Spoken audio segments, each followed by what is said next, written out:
पिछले महीने लद्दाख में लमसम 30,000 लोगों ने मिलकर प्रोटेस्ट किया है। आखिर लद्दाख के लोग ये प्रोटेस्ट क्यों कर रहे हैं? और यहाँ के फेमस एजुकेटर, इनोवेटर और एक्टिविस्ट सोनम वांगचुक 21 दिनों का आमरण अनशन किए थे।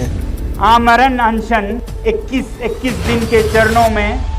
लेकिन सबसे पहले आखिर लद्दाख में क्या हो रहा है और यहाँ के लोगों की ऐसी क्या डिमांड है जिसके लिए प्रोटेस्ट होने लगी है? ये वही माउंटेन की आवाज है जो रील्स पे बहुत ही बढ़िया दिखता है, लेकिन वास्तव में ये अंदर ही अंदर टूट रहे हैं, बिखर रहे हैं, रो रहे हैं। चलिए समझने की कोशिश करते हैं इस पूरी वीडियो में। अगर आप सोनम वांगचुक को नहीं जानते हैं तो ये आपके लिए जानना जरूरी है कि ये वही इंसान है जिनसे इंस्पायर होकर 3 इडियट फिल्म में रेंचो का कैरेक्टर बनाया गया है। जो यूनिक आइडिया रेंचो ने इस मूवी में किए थे, वैसे ही इनोवेटिव आविष्कार ये असल जिंदगी में किए हैं। इन्होंने लद्दाख में वाटर शॉर्टेज को दूर करने के लिए आर्टिफिशियल ग्लेशियर का कॉन्सेप्ट इंट्रोड्यूस किए हैं। इसके अलावा इन्होंने बहुत सारे कार्बन न्यूट्रल सोलर बिल्डिंग का डिजाइन किए हैं। और जहां लद्दाख में इंटरनेट की सुविधा नहीं थी, वहां इन्होंने वाईफाई इंटरनेट की सुविधा दिलवाए हैं। फिर साल 2021 में इंडियन आर्मी के लिए सोलर हीटेड टेंट बनवाए हैं, जिसकी मदद से हमारे आर्मियों को लद्दाख में रूह कपकपा देने वाली ठंड में रहने के लिए एक कंफर्ट प्लेस मिल पाई। और इन्हीं सभी आइडियाज के कारण इन्हें बहुत सारे अवार्ड से सम्मानित किया गया है। जब यही सोनम वांगचुक 21 दिनों का आमरण अनशन पर बैठे थे तो कुछ तो सीरियस प्रॉब्लम चल रही थी। प्रॉब्लम है वहाँ की नेचर की, इन्वायरमेंट की, प्रॉब्लम है वहाँ के लोगों की राइट्स की। लद्दाख की पब्लिक की टोटल 4 डिमांड है। पहला, लद्दाख को 6 शेड्यूल में डाला जाए। दूसरा, इसे फुल स्टेटहुड दिया जाए। और तीसरा, लद्दाख के लिए 2 MP दिया जाए जहाँ सिर्फ अभी 1 है। और चौथा, लद्दाख में सिक्योर जॉब के लिए पब्लिक कमीशन सर्विस अवेलेबल किया जाए। इन सभी डिमांडों को एक एक करके समझेंगे। लेकिन ये 6 शेड्यूल है क्या? ये भारत की संविधान का एक ऐसा प्रोविजन है जो कि ट्राइबल्स एरिया को सेल्फ एडमिनिस्ट्रेशन का राइट्स देता है, जिसकी मदद से वहाँ के लोगों को एक अलग कानून बनाने का अधिकार मिलता है डिस्ट्रिक्ट लेवल पे, जिसे ऑटोनोमस डिस्ट्रिक्ट काउंसिल और ऑटोनोमस रीजनल काउंसिल्स, जिन्हें ADCs और ARCs भी कहा जाता है। जहाँ लद्दाख के लोगों का यह कहना है कि बड़ी बड़ी कंपनी के आ जाने से यहाँ के मूल स्ट्रक्चर इन्वायरमेंट को पूरी तरह से तबाह कर देगी और यहाँ पे बहुत ही रेयर जानवर पाए जाते हैं। अगर इन सभी एरियाज में रिसोर्सेज को एक्सप्लॉइट करने के लिए दिया जाए तो वो सभी चीज पूरी तरह से विलुप्त हो जाएंगे, नष्ट हो जाएंगे। और इसी कारण इस काउंसिल्स की मदद से वहाँ के लोग गवर्नमेंट को ये सलाह दे सकते हैं कि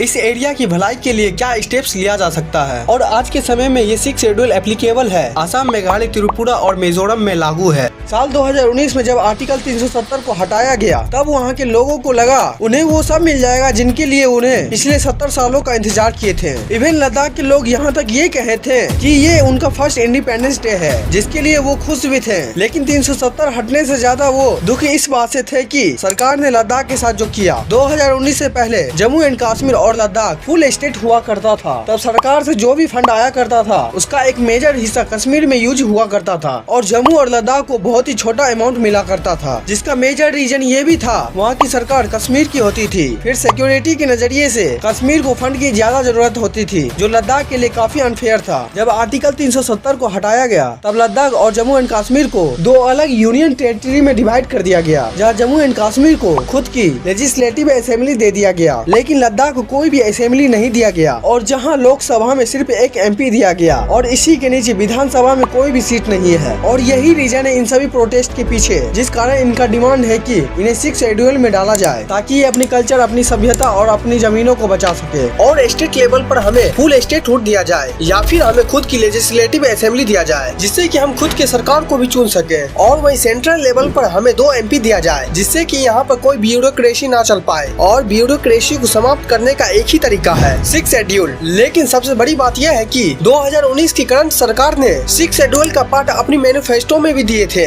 इवन ये बात सभी पार्टी के लोग भी जानते हैं, लेकिन फिर भी इस पर कोई ध्यान नहीं दिया गया, जिस वजह से लद्दाख में पिछले 3 सालों से प्रोटेस्ट होते जा रही थी। और इसी के साथ लद्दाख में जॉब्स की बहुत ही ज्यादा कमी थी, जिस वजह से वहाँ की पब्लिक की ये भी डिमांड है कि हमें सिक्योर जॉब्स के लिए पब्लिक कमीशन सर्विस अवेलेबल किया जाए, जिससे कि हम अपनी एरिया को बहुत ही अच्छी तरह से हैंडल कर पाए।